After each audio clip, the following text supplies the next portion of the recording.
And I was like, wow, when did I do that? I was just having fun.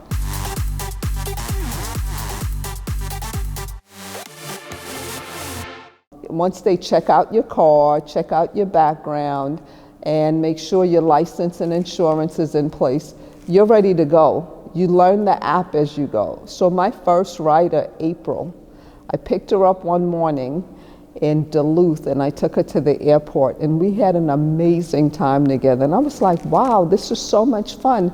And I get paid for it. And then we began to network. So for me, it's an amazing networking tool.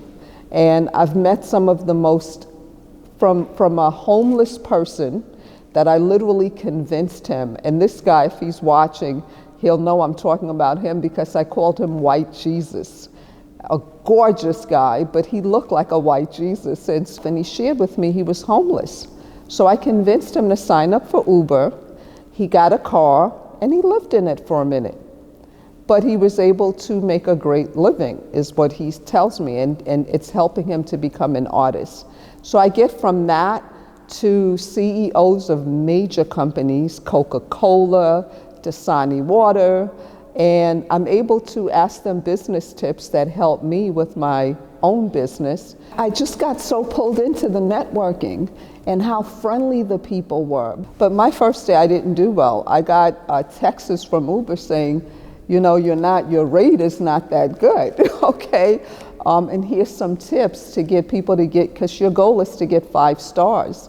So I wasn't getting a lot of 5 stars because I wasn't talking. I was so nervous about getting the person to where they wanted to go and not messing up on the app. I was literally holding my phone instead of having it placed. So little tips like that. And when I started getting the 5 stars and meeting the people, I wanted to do the next ride and the next ride and see who's going to get in my car after that. And before you knew it, there were some times I turned around and I had been driving till 4 in the morning. My family got pissed at me, okay? They were like, you're not supposed to be getting addicted. But you meet some amazing people and they share so much and they're so grateful. I think Uber has created a culture where people are thankful. And when I looked at my comments and I started getting the 5 stars and people saying, you're so inspirational, you gave me some amazing advice. I remember one young lady and her daughter that got in my car, and I just assumed they were, you know, living the life, just smiling, very bubbly, and I picked them up from a nice neighborhood. And so when I started chatting with them, they shared with me that the daughter, her favorite cousin, was a baby. And he was in the hospital. They thought he was going to die because he had some sort of a disease with his heart. And he was a few months old. And, you know, I began to pray with them and I shared with them that, you know, you're going to call me in 20 years and tell me that he's getting married because I really see that this child is going to be fine. And a day later they called me and they said, you were so on point, but they thanked me for that. And then there's another lady I picked up, another pool, picked her up from an amazing neighborhood, and she shared with me that she had a disease that's very uncommon. Her body's in pain all day long, and she's constantly, her body assumes it should shut down, so her heart is fighting itself. All her automatic immune system is constantly trying to fight itself, and she's constantly in pain. But this woman had the kindness to thank me, and of course they give you good tips. We don't fight the tips, but and then she wrote a very nice comment about how I inspired her with all she was going through. So I love the mornings because I meet a lot of business people. I get a lot of airport rides. I get a lot of people that are business-minded, and again, that's what I love. But before you knew it, I got an email from Uber thanking me for the first 1,000 rides. And I was like, wow, when did I do that? I was just having fun. And then I turned around and it was 2,000. And then it was 3,000. It just becomes addictive if you like people. I heard a story, one of the Uber drivers, another Uber driver that I happened to take to the airport said he'd been doing it for 4 years. And he shared with me that the nights are different.